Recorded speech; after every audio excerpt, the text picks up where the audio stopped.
Nah, kalian pasti berpikir sebuah perusahaan itu bangkrut pasti karena sebuah hutang ataupun mereka itu tidak dapat menjualkan produknya ke pasar.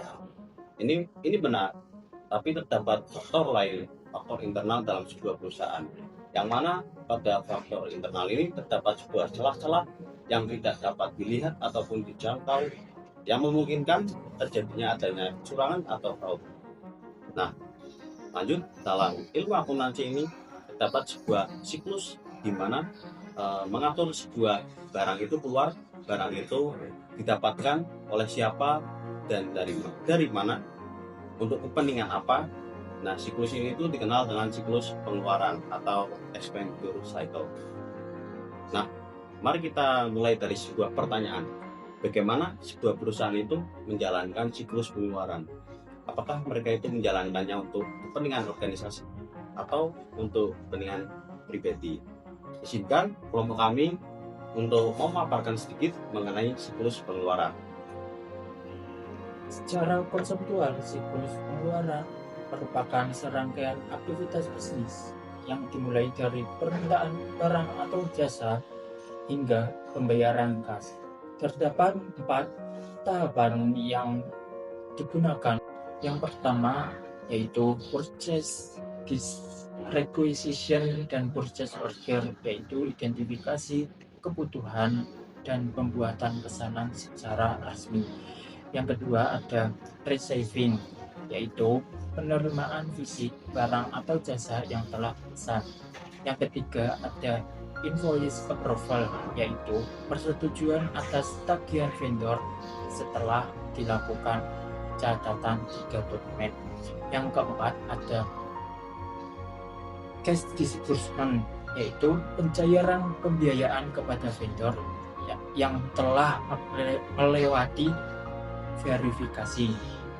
Nah, seorang auditor itu tidak hanya memeriksa angka yang tersaji pada laporan keuangan perusahaan saja, namun seorang auditor juga bisa mempertanyakan pada perusahaan dari mana asal usul angka tersebut bisa terjadi di laporan keuangan. Mungkin akan saya berikan sedikit contoh beberapa kecurangan yang sering dilakukan oleh perusahaan, seperti halnya kickbacks, yaitu gampangnya seorang perusahaan ataupun pegawai dalam perusahaan akan bekerja sama dengan vendor tertentu. Nah, vendor tersebut akan menaikkan harga tertinggi di pasarnya. Jika vendor tersebut menang, maka akan ada imbalan yang terjadi antara perusahaan dan juga vendor tersebut. Kemudian ada yang namanya barang fiktif. Ini sering terjadi bila mana perusahaan akan membuat sebuah catatan ataupun transaksi fiktif yang dimana itu sah secara administratif dan juga secara akuntansi. Namun barang tersebut tidak akan diterima oleh perusahaan. Kemudian ada juga double payment, artinya double pembayaran. Hal ini biasa dilakukan oleh perusahaan agar beban terasa berat, sehingga dalam perhitungan laba akan semakin kecil dan nantinya untuk pembayaran pajak juga akan berpengaruh. Nah, seorang auditor itu harus bisa menganalisis dalam perusahaan itu terdapat pemisahan tugas atau tidak, karena dengan adanya pemisahan tugas, fraud ataupun kecurangan yang saya sebutkan tadi contohnya itu sangat sulit dilakukan, karena kecurangan tersebut sangat gampang dilakukan bila mana dikerjakan oleh satu orang saja. Seorang auditor itu akan melakukan sebuah pengujian melalui 2 prosedur inti. Yang pertama itu ada vouching, yang kedua ada tracing.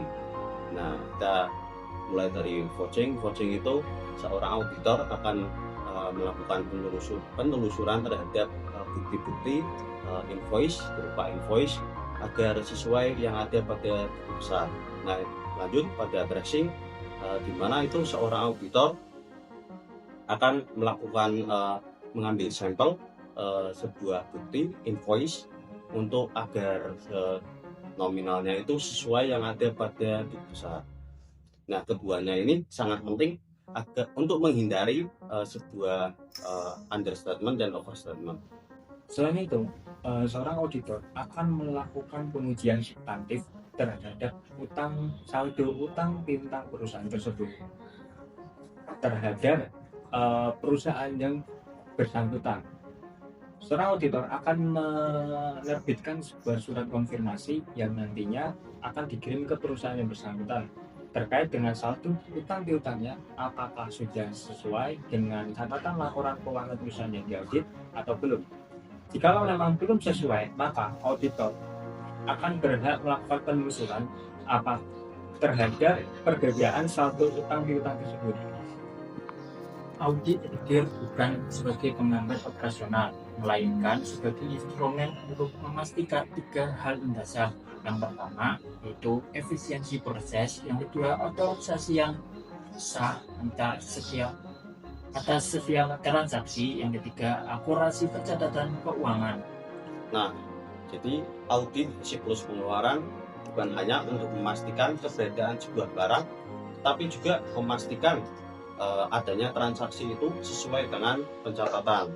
Nah, pada akhirnya transparansi dalam pengelolaan keuangan itu bukan hanya menjadi kewajiban administrasi, tapi juga menjadi aksi nyata dalam pertanggungjawaban terhadap para pemangku kepentingan.